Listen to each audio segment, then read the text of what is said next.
Meron na naman nga binili si Manoy na machine. So ngayon titingnan natin for today's video. Samahan niyo ako!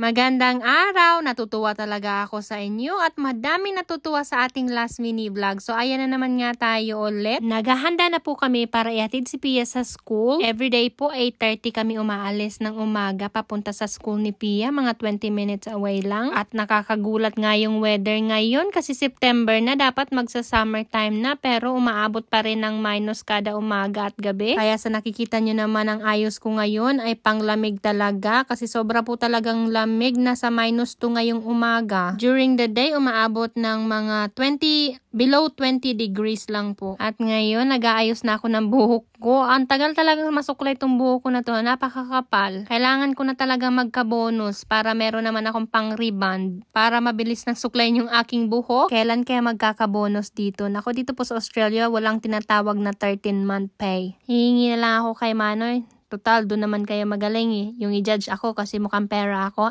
Mukhang pera! Sino naman kasi ang ayaw sa pera? Kayo naman eh. Kung mukhang pera ako, gold digger na tinatawag nyo noon, simula ngayon, sana yaman ko na, hindi na ako nagtatrabaho. Ano ka ba? Kayo naman talaga, oh. Biro lang po yun, ha? Yung mga hindi mabiro, exit na muna kayo dyan. So, ayan na nga po. Ang tagal ko mag-ayos ng aking buhok. At ayan na nga po, mukhang ayos na tayo. Ready na tayo. Ay, hindi pa pala. Mag-ayos muna pala ako para magkaroon naman ako ng gold sa aking buong katawan. Wala po kasi akong gold ngayon. Para totoo talaga tayo matawag na gold. Alam nyo na yon. Naghahanap muna ako ng gold. Hindi ko mahanap-hanap yung aking gold. Nawawala. Sa dami ba naman kasi ng gold? Sa dami!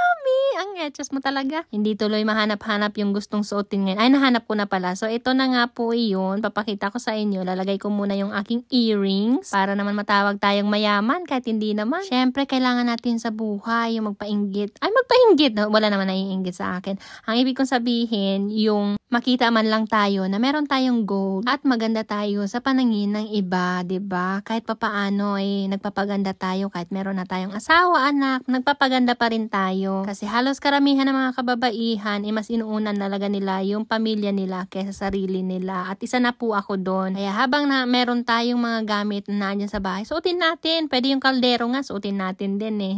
Hindi, biro lang, nagpapatawa lang naman talaga ako. So yung mga natatawa, ay thank you so much po at napapatawa ko kayo. Yung mga etchosan naman sa akin, exit muna kayo dyan. Joke lang po. Manood po pa rin kayo para makita nyo yung kaganapan natin for today's video. At nailagay ko na nga ating gold. Papakita ka sa inyo kung ano naman ang aking suot for today. So ayan lang po, normal kasuotan lang. So paalis na kami ng bahay. May iwan na naman ang aming mga baka. So behave kayo dyan. Nakikita ko si Karki and Marky. Nandun sila sa may hay shed. Naku, iraransak na naman nila yung aming mga hay. Kukunti na nga lang. So ayan na, ready na si Pia. Alis na kami. Hatid na namin siya sa school. At kasama ko nga ang aking in-law for today's video. Ayan si Mama at ayan si Daddy. At si Manoy ang nagda-drive ngayon. Kasama sila para makita yung ating bibilhin na mamaya sasabihin ko. So napadaan na naman nga kami dito sa napakadaming canola. Ngayon po ang kulay nila ay medyo nawala-wala na ng yellow kasi nagiging seed na sila. So andito na po kami sa school ni Pia. Nahatid na namin siya. Ang ganda ng mga fine trees dito pag ganitong panahon, yung springtime. Halos sa mga dinadaanan namin papuntang Forbes. Tama po, papuntang Forbes sa Pilipinas. Ay, joke lang. Doon nga po kami pupunta at nadaanan namin tong napakagandang driveway. Puti po yung kulay ng flowers niya. At syempre, hahanapin namin kung anong pangalan ng bulaklak na yun para makabili kami at mailagay sa driveway namin. So, naandito na nga po kami sa Forbes. Ayan, nakikita nyo yung sign, Welcome to Forbes. So, ang Forbes po ay maliit lang na town. Kung mapapansin nyo sa last video ko, na i-vlog ko na siya. At pumunta po kami dito sa bilihan ng mga tractor, ibang machinery. At dito nga po kami napunta kasi bibili kami ng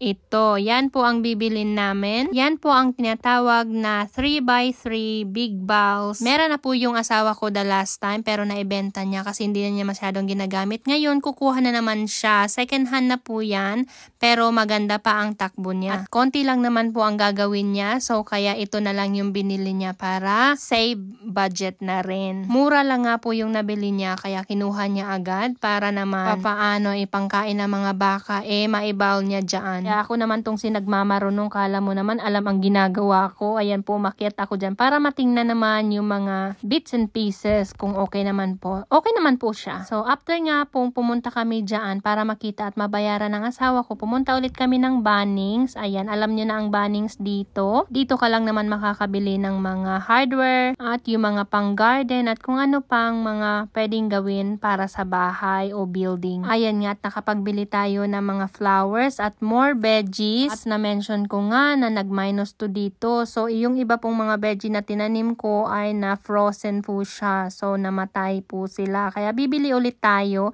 Ayan po, napakaganda ng mga flowers dito. Halos gusto ko silang bilhin. At na-over budget nga si Manoy mo. Kaya konti lang yung bibilin natin. Kapag pupunta ka dito sa Bunnings, kailangan mo talagang tumingin ng mga special nila. Meron lang mga $1 na veggies and flowers. Kaya kailangan natin hanapin sila para naman makamura tayo, 'di ba? So ayan na nga, matatapos na kami dito sa Bunnings at after po niyan, nag-lunch muna kami bago kami umuwi. Pumunta na lang kami sa KFC para convenient. Hindi na kami pupunta ng mall. Mall talaga, wala pong mall dito sa Forbes. Ang meron lang po dito ay supermarket lang. Hindi po yung ganun sa atin na may mall. Malaki ang building. So ayan na nga po, nag-order na kami at nagustuhan ko sa KFC yung tinatawag na Zinger Box. Burger po siya pero crispy yung sa loob na chicken. Hindi po ako laging umorder sa KFC. Mas nagustuhan ko kasi yung Red Rooster dito sa Australia kasi mas masarap po yung chicken sa kanila. At nasabi ko din po yan sa last mini vlog ko noon. Ang dami nga mga kamay na tumutulo dyan kasi nagpipili kami kung anong orderin ni Daddy. Naka-order nga siya ng wraps at kaming dalawa ni Manoy ay parehas lang. At si Mama naman yung chicken tenders na tinatawag. So ayan na nga po. At after po naming mag-order, pumunta kami sa park para doon kumain at after nyan, umuwi na kami at susunduin ko na si Pia. At habang nagbabiyahe nga kami, kumakain pa rin ako at nakikita niyo yung stick sa gilid ng ulo ko. Ayan ang gagamitin ko para doon sa sitaw na nabili ko. Magtatanim tayo ng sitaw. First time ko magtanim ng sitaw. Kaya sana maging maganda ang kinalabasan at magawa natin yung gulay na kalabasa na may sitaw. Ayan. Walang tigil yung kain ko dyan habang pauwi na kami. Medyo may kasarapan din kasi itong crispy chicken na binila namin. Nalungkot nga ako sa order namin kasi hindi namin nakuha yung order talaga namin. Nag-order po ako ng extra chicken at chicken nuggets para kay Pia.